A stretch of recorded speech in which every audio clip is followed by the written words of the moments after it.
आज हम पूर्णांकों का योग करना सीखेंगे। सबसे पहले देख लेते हैं कि धनात्मक पूर्णांकों का योग या जोड़ कैसे किया जाता है। दो या दो से अधिक धनात्मक पूर्णांकों को जोड़ने पर एक धनात्मक पूर्णांक प्राप्त होता है। आइए इसे नीचे दिए गए प्रश्नों से समझ लेते हैं। पहले प्रश्न में दो धनात्मक पूर्णांक +5 और +10 दिया गया है। इन दोनों को जोड़ते हैं हम लोग। पहले सबसे पहले ये दोनों जो ब्रैकेट में दिए गए हैं, इन्हें ब्रैकेट को ओपन करके हम लोग लिख लेते हैं। ये 5 हो जाएगा और ये 10 हो जाएगा। अब इसे आसानी से जोड़ा जा सकता है। इन दोनों को जोड़ने पर 15 होता है। अब इसके आगे में हम लोग प्लस का चिन्ह नहीं लगा रहे हैं, क्योंकि जब भी एक धनात्मक पूर्णांक को लिखना होता है तो उसके आगे में सामान्यतः प्लस का चिन्ह नहीं लिखा जाता है। अब दूसरे प्रश्न में देख लेते हैं। दूसरे प्रश्न में ऐसे प्रश्न आप लोगों ने कई बार हल किए होंगे और आसानी से इसे जोड़ा जा सकता है। 7 और 8 को जोड़ने पर हमें यहाँ भी 15 मिलता है। इसे लिख लेते हैं। अब इसी प्रकार से हम लोग धनात्मक पूर्णांकों को दो से अधिक भी अगर मिलता है जोड़ने के लिए तो उसे हम लोग जोड़ सकते हैं।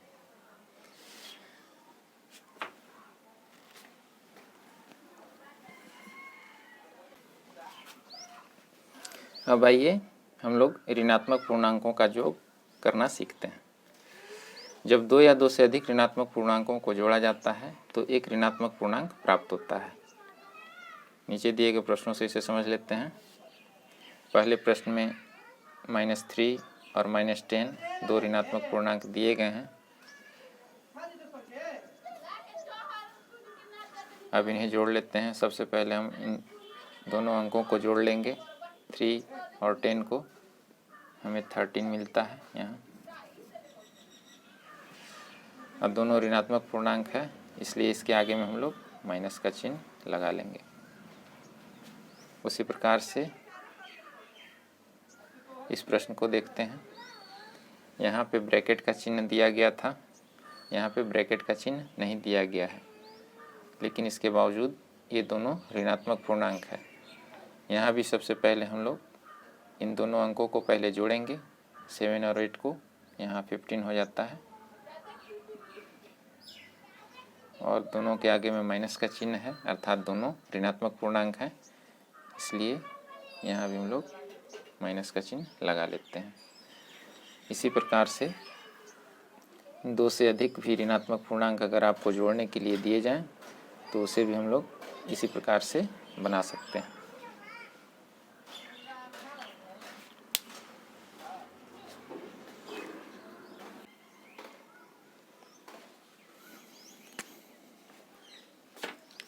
अब हम एक धनात्मक और एक ऋणात्मक पूर्णांक का योग करना सीखेंगे। नीचे दिए गए प्रश्नों में आप देख सकते हैं कि एक धनात्मक पूर्णांक और एक ऋणात्मक पूर्णांक दिया गया है जिसे हमें जोड़ना है। ऐसे प्रश्नों में हमें यह ध्यान रखना है कि दोनों पूर्णांकों के चिन्हों को छोड़ करके हमें सबसे पहले ये देखना है कि दोनों संख्याओं में बड़ा कौन है। यहाँ पहले प्रश्न में हम लोग देख सकते हैं कि 8 और 15, ये दोनों में 15 बड़ा है, तो क्या करेंगे हम लोग, पहले 15 में से 8 को घटा करके लिख देंगे।